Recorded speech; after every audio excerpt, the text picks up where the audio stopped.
सीतापुर गांव एकदम शांत था, ज्यादा ही शांत। गांव वाले पहाड़ी पर बनी पुरानी हवेली से दूर ही रहते थे। वो हवेली एक टूटा फूटा खंडहर, एक भुला दिए गए जमाने की निशानी। लोगों में अजीब रोशनियों और डरावनी आवाजों की कहानियां चलती थीं। कोई पास जाने की हिम्मत नहीं करता था। सूरज डूबने के बाद तो बिल्कुल नहीं, अकेले तो कभी नहीं। राहुल एक जवान पत्रकार था, उसे एक धमाकेदार कहानी चाहिए थी।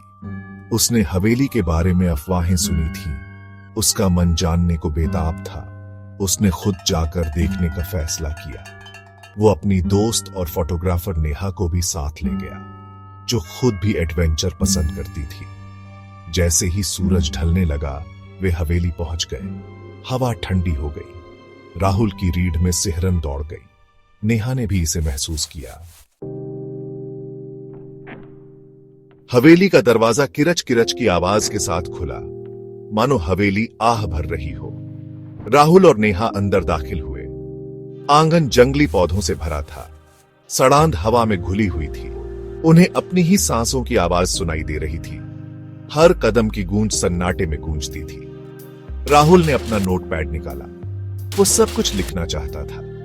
नेहा ने अपना कैमरा एडजस्ट किया। जो भी मिले उसकी तस्वीर लेने के लिए वो तैयार थी। सबसे पहले वो पुराने बैठक वाले कमरे में गए। हर चीज पर धूल जमी थी। कमरे के बीचों बीच एक कुर्सी रखी थी।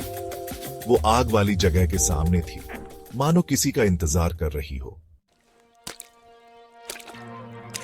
कमरे में ठंडी हवा का झोंका आया। नेहा कांप उठी। उसे लगा जैसे उसने अपनी आंखों के कोने से एक परछाई हिलते हुए देखी हो।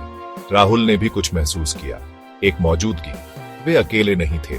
वे आगे बढ़ते गए। हर कमरे में एक नया डर था।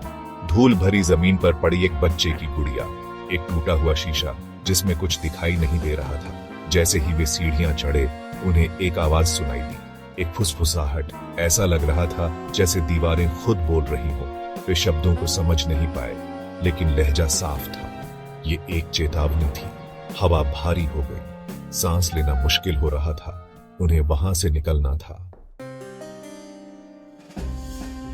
वे सीढ़ियों की तरफ भागे। अचानक जमीन धंस गई। राहुल सड़ी हुई लकड़ी में से गिर गया। वो नीचे जमीन पर जा गिरा। उसने ऊपर देखा और नेहा को उसे घूरते हुए पाया।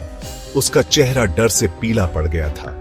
उसके पीछे परछाइयों से एक आकृति निकली। ये एक आदमी का भूत था। उसने पुराने जमाने के कपड़े पहने हुए थे।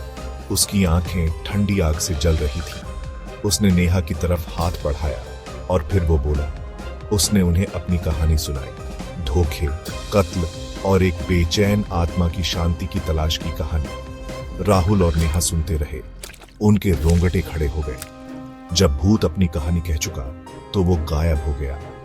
उस रात जो कुछ उन्होंने देखा वो वे कभी नहीं भूले। हवेली वीरान रही। कुछ घरों के राज और उन आत्माओं की याद दिलाती है जो जाने से इनकार करती हैं।